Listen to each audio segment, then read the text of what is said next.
स्वागत है दोस्तों। आज के मुख्य समाचार में आज देश और दुनिया से कई अहम और बड़ी खबर आ रही है। बात करेंगे हर खबर पर विस्तार से। लोकसभा चुनाव 2024 अकेले कांग्रेस हासिल कर लेगी बहुमत, खरगे का दावा। इंडिया गठबंधन का फाइनल आंकड़ा भी बताया। इसी के साथ अगली बड़ी खबर में आपको बताएंगे लोकसभा चुनाव फॉर्म 17C क्या है, आखिर क्यों उठ रही है, इसे सार्वजनिक करने की मांग बताएंगे विस्तार से। एक और बड़ी अपडेट, चुनाव आयोग का पर्दाफाश, सत्ता पक्ष की तरफ झुकाव, कांग्रेस का आरोप, खतरे में लोकतंत्र। एक और बड़ी अपडेट, अब कोई रास्ता नहीं बचा, पीएम मोदी की रैली का विरोध करेंगे किसान। शंभू बॉर्डर पर फिर तेज हुई हलचल, तो चलिए देख लेते आज की पहली बड़ी खबर। लोकसभा चुनाव 2024 अकेले कांग्रेस हासिल कर लेगी बहुमत, खरगे का दावा। इंडिया गठबंधन का फाइनल आंकड़ा भी बताया। दरअसल दोस्तों, कांग्रेस अध्यक्ष मल्लिकार्जुन खड़गे ने बड़ा दावा करते हुए कहा है कि लोकसभा चुनाव में इंडिया ब्लॉक 300 से अधिक सीटें जीतेगा, जबकि कांग्रेस पार्टी अकेले ही 273 सीटें पार कर जाएगी। बता दें, इसके अलावा उन्होंने बीजेपी पर भी निशाना साधा। बीजेपी के इस बार 400 पार के नारे पर पलटवार करते हुए CNN न्यूज 18 को दिए इंटरव्यू में कांग्रेस अध्यक्ष मल्लिकार्जुन खड़गे ने कहा, प्रधानमंत्री नरेंद्र मोदी जी भी कह रहे हैं वो झूठे हैं। 2014 और 2019 के चुनाव में उन्होंने मनचाही संख्या हासिल कर ली, लेकिन इस बार उनके लिए सत्ता में आना मुश्किल है। वो दक्षिण और यहाँ तक के उत्तर में भी हार रहे हैं। उन्होंने कहा है कि मैं इस वजह से ये कह सकता हूँ क्योंकि केरल या तमिलनाडु में उनका कोई अस्तित्व नहीं है। हो सकता है कि वो यहाँ वहाँ 1 या 2 सीटें जीत जाएं। उनका आंध्र प्रदेश में कोई अस्तित्व नहीं है। तेलंगाना में हमारा पलड़ा भारी है। पहले हमारे पास केवल 2 सीटें थी, लेकिन इस बार हम अपनी संख्या 10 तक बढ़ाने जा रहे हैं। कर्नाटक में हमारे पास 1 सीट थी, लेकिन इस बार हम इसे 10 तक बढ़ाएंगे। जहां भी हम हारे वहां हम जीत रहे हैं। जहां भी भाजपा के पास 1 या 0 सीटें थी, वहां वो सीटें नहीं बढ़ा रही है। महाराष्ट्र में हमें सीटें मिल रही हैं।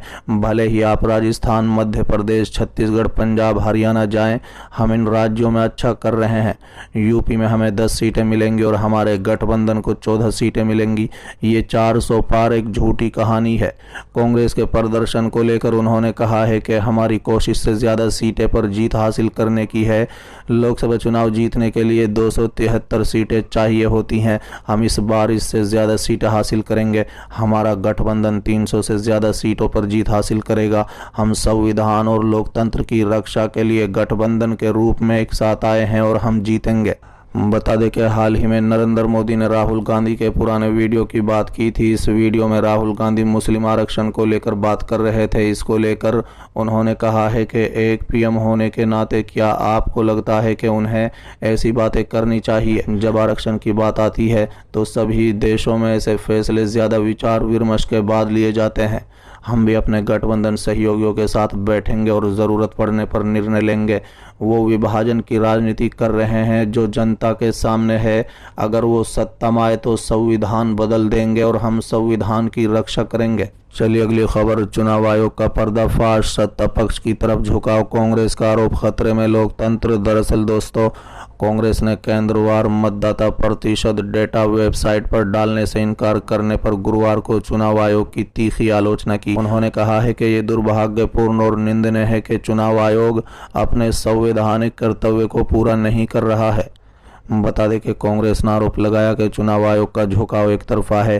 कांग्रेस प्रवक्ता अभिषेक संघवी ने चुनाव आयोग पर नरेंद्र मोदी और गृह मंत्री अमित शाह के खिलाफ आचार संहिता के उल्लंघन की शिकायतों पर कार्रवाई न करके और इसके बजाय सत्तारूढ़ बीजेपी का चुनाव विभाग बनने की कोशिश करने का आरोप लगाया। संघवी ने कहा है कि आयोग एक तरफा और एक विशेष पार्टी के प्रति अंधभक्त हो गया है। ये सब दुर्भावना से किया जा रहा है क्योंकि चुनाव आयोग भारत सरकार का चुनाव विभाग बनना चाहता है। बता दें कि कांग्रेस की टिप्पणी तब आई जब चुनाव आयोग ने सुप्रीम कोर्ट में एक हल्फनामा दिया जिसमें कहा गया है कि मतदान केंद्रवार वोटिंग डेटा का खुलासा और इसे अपनी वेबसाइट पर पोस्ट करने से चुनाव मशीनरी में अराजकता पैदा हो जाएगी जो पहले से ही चली आ रही है। संघवी ने कहा है कि बीजेपी के शीर्ष नेताओं के खिलाफ शिकायतें और मतदाता डाटा का खुलासा न करने पर चुनाव आयोग की कार्रवाई एक हाई लेवल संवैधानिक संस्था के अनुरूप नहीं है। ये संस्था की संवैधानिक जिम्मेदारियों के खिलाफ है। चुनाव आयोग किसी पार्टी का चुनाव एजेंट नहीं हो सकता। जब कोई संवैधानिक संस्था संविधान का पालन नहीं करती और सत्ता के प्रति झुकाव दिखाती है तो समझ लेना चाहिए कि लोकतंत्र का यही अंत है। कांग्रेस नेता ने कहा है कि चुनाव आयोग ने निर्देश दिया था कि कोई भी ऐसी बात नहीं कह सकता जो संविधान पर सवाल उठाती हो।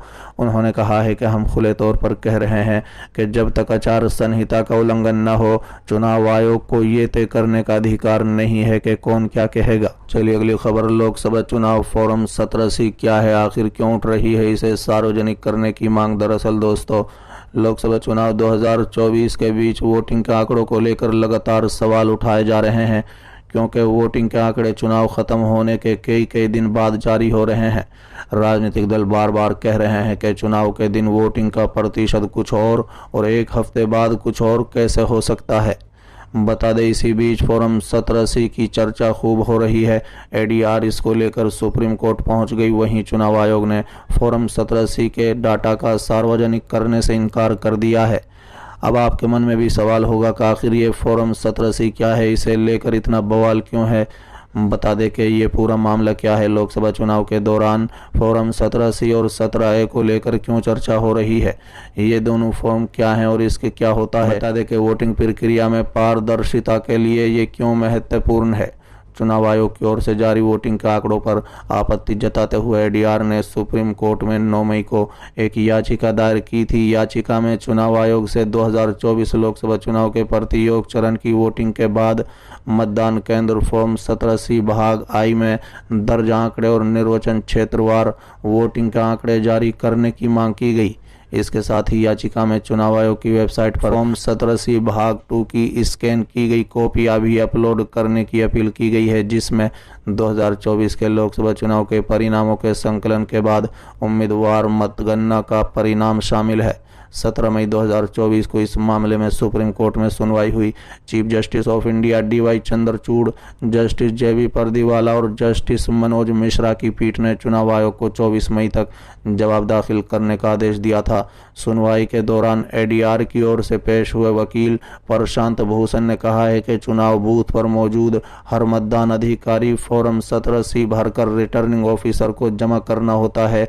इस फॉर्म में मतदान के वास्तविक आंकड़े होते हैं, जिसे चुनाव आयोग द्वारा अपलोड किया जाना आवश्यक है। चलिए अगली खबर, अब कोई रास्ता नहीं बचा, मोदी की रैली का विरोध करेंगे किसान, शंभू बॉर्डर पर फिर तेज हुई हलचल। दरअसल दोस्तों, संयुक्त किसान मोर्चा गैर राजनीतिक और संयुक्त किसान मोर्चा राजनीतिक दोनों ने प्रधानमंत्री मोदी के पहले पंजाब चुनाव यात्रा का विरोध करने का ऐलान किया है। हालांकि विधिवत रूप से ऐलान अभी थोड़ी देर में शंभू बॉर्डर पर शुरू होने वाली बैठक में किया जाएगा। इसके अलावा भारतीय जनता पार्टी के प्रत्याशियों का घेराव करने की भी किसान संगठन घोषणा करेंगे। इससे पहले संयुक्त किसान मोर्चा ने जगरांव में कल प्रधानमंत्री की रैली का विरोध करने का ऐलान किया था। शंभू बॉर्डर पर किसान मोर्चा 100 दिन पूरे होने के बाद सरवण सिंह पंढोर ने दैनिक जागरण से बातचीत करते हुए बताया कि हमारी मांग सभी के लिए है और हम देख रहे हैं कि प्रत्याशी चुनाव में हमारी मांगों का जिक्र भी नहीं कर रहे हैं।